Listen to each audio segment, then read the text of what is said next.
3년간의 회계 역사를 차근차근 배우는 역건회계, 역사에서 건진 회계 시작하겠습니다. 남영호입니다. 제7편 도요타의 관리회계, 그 중에서 제3화 경제적 진주만 공습의 배경. 진주만 공습인데 경제적으로 공습을 합니다. 7-3화 시작해 보겠습니다. 2차 대전 끝나고서 유럽을 갖다가 다시 살리려는 노력을 하죠. 그게 바로 유명한 마샬 플랜입니다. 유럽 부흥 계획이라는 공식 명칭인데요. 국무장관 이름을 따서 조지 마샬 이름을 따서 한 겁니다. 총 133억 달러를 서유럽에다 퍼부어서 경제를 복구시키려고 노력을 합니다. 그리고 공산주의 확산을 막는 것이 또 목적이었습니다. 이런 마샬 플랜은 미국 경제에 이익을 갖다 줬습니다. 왜 그러냐? 유럽의 구매력이 되살아나니까 주로 미국 제품을 수입했거든요. 결국 마샬 플랜은 미국 경제에도 이득이 됐죠. 소유럽에도 도움이 되고 미국에도 도움이 되고요. 미국 중심의 자유주의 경제 질서를 확립하는 계기가 됐습니다. 여기서 반짝반짝 빛나는 두 나라, 패전국이었던 독일과 일본입니다. 두 나라를 미국이 전폭적으로 지원했습니다. 왜? 방공전선의 핵심이에요. 동독이 있죠. 또 중국이 있죠. 그래서 자본, 기술, 시장을 다 내줬습니다. 그러다 보니까 GDP가 8 내지 10%가 상승을 합니다. 이 두 나라의 경제적인 발전은 뭐라 그럽니까? 바로 유명한 라인강의 기적.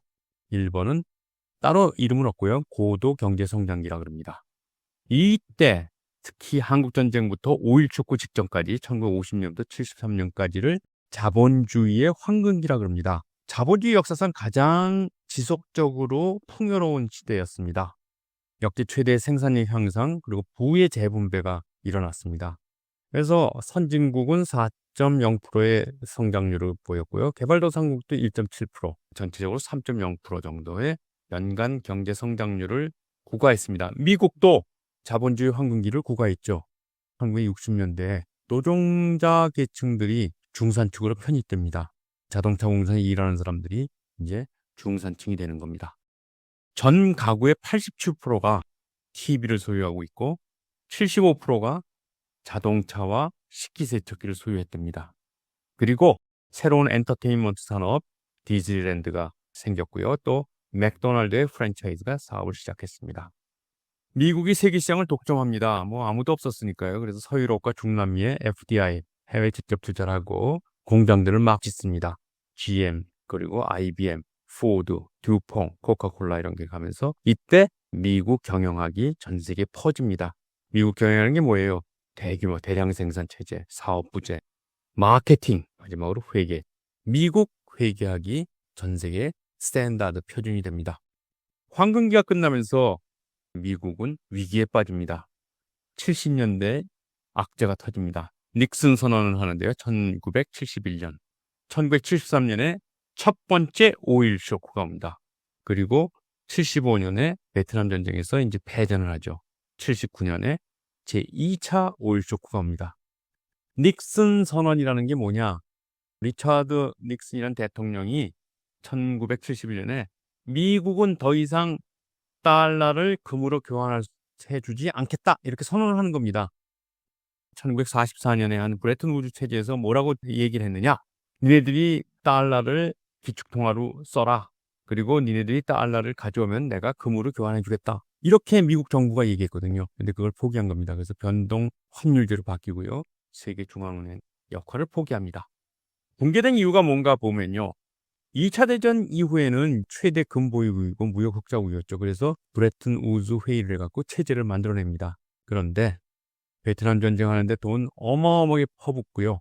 해외 원조하는데 돈을 퍼부으면서 달러가 과잉 유출됩니다. 그리고 유럽, 일본이 가지고 있는 달러가 미국의 금보유량보다 더 많아집니다. 그런데 그때 프랑스랑 스위스가 달러를 가져와서 금으로 바꿔주세요. 요구를 했습니다. 그러니까 어떻게 돼요? 닉슨이 도저히 안 되겠거든요. 그러니까 닉슨 선언을 합니다. 이제는 못 바꿔준다 이런 겁니다. 71년에 이랬는데 73년에 또 칩니다. 5.16 쇼크가 옵니다. 그리고 79년에 또 칩니다. 한 4불 정도에서 12불로 올라갑니다. 한 번에. 그리고 다시 42불로 올라갑니다. 그러니까 4불, 12불, 42불. 말도 안 되죠. 2차 5.16 쇼크에는 배급제를 실시합니다. 이게 지금 배급제 실제는 첫날의 스탠다드 오일의 주유소의 모습입니다. 어마어마하죠?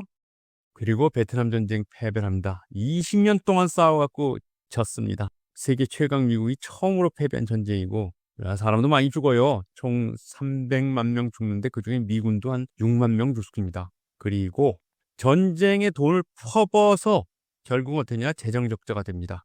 결국 미국은 유명한 스태그플레이션으로 진입합니다. 스태그플레이션이라는 게 무슨 말이냐? 경기 침체, 스태그네이션과 플레이션을 합쳐서 스태그플레이션이라고 합니다. 왜 이런 일이 일어났냐? 1.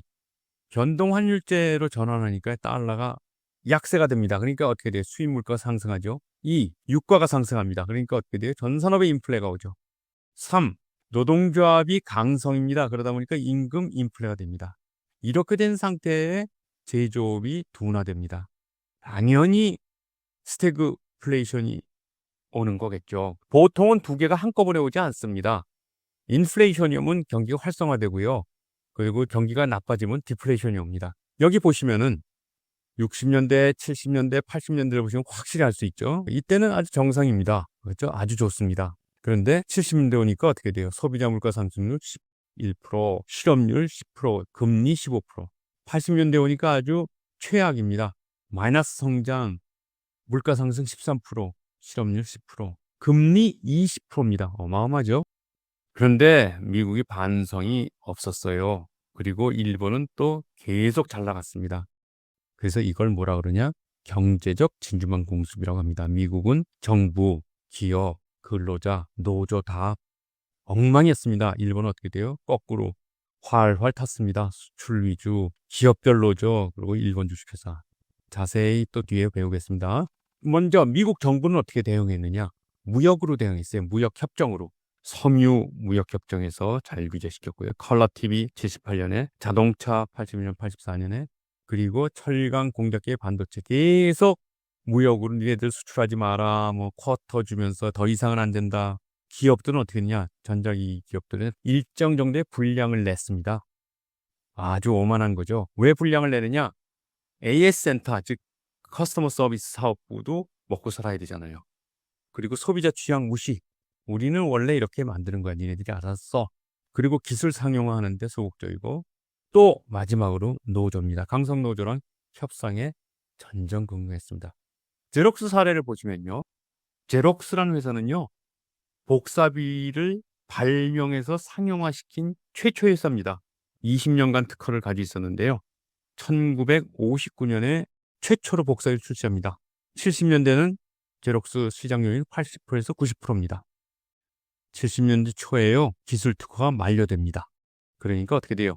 바로 일본 기업들이 치고 나옵니다. 캐논, 리코, 미놀타 뭐 이런 회사들이 미국으로 진출합니다. 10년 만에 제록스는 30% 떨어지고 일제는 70% 시장 점유율로 갔습니다. 일본 복사기는요.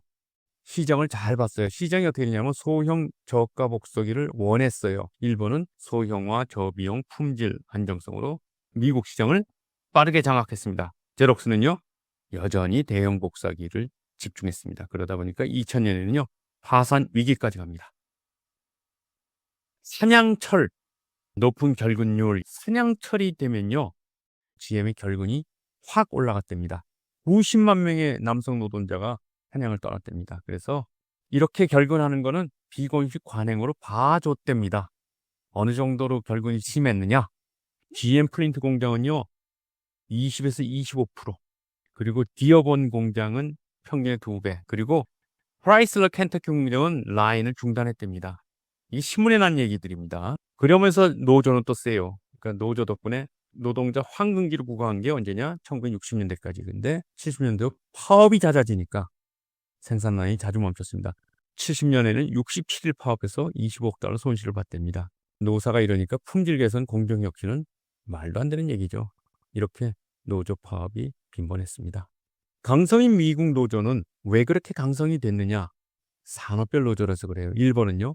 기업별 노조입니다. 이게 큰 차이입니다. 산업별 노조라는 게 뭐냐?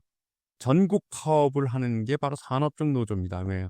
자동차 산업에 모든 기업들이 다 소속됩니다. 일본은 어떻게 돼요? 도요타 따로, 혼다 따로 이렇게 되는 겁니다. 그러다 보니까 공급망을 안정적으로 유지합니다. 노조 슬로건이 More Pay, Less Work. 좋죠. 1번은 Quality First 이렇게 됐답니다. 1번이 이렇게 어떻게 행운이 됐느냐? 바로 앞에서 얘기한 역호수 때문에 그렇습니다. 노조 육성 정책을 중단해갖고 전국 조직 노조를 부셔버립니다. 누가요? 점령군 사령부가요. 그러면서 어떻게 돼요? 산업별 노조 확산을 억제하고 뭘로 가느냐? 기업별 노조로 갑니다. 기업별 노조는 장점이 뭐냐? 노조 단위가요. 이렇게 개별 회사입니다. 그러다 보니까 교섭 상대가 정부나 산업협회가 아니고 해당 회사의 경영진입니다. 그래서 노조가 순기능을 했습니다. 어떻게 해요? 노사협의제를 확립하고 노동조합은 사실상 사내 공동 경영자 역할을 수행했습니다. 파업 건수도 점점 감소해서요. 60년대, 70년대에 노사평화 고도성장을 이루었습니다. 미일 경쟁에서 판세는 이미 기울었습니다. 어디로요? 일본으로 기울었죠. 다음번에는 얼마나 더 허둥대는가를 보겠습니다. 다음 화 기대해 주십시오.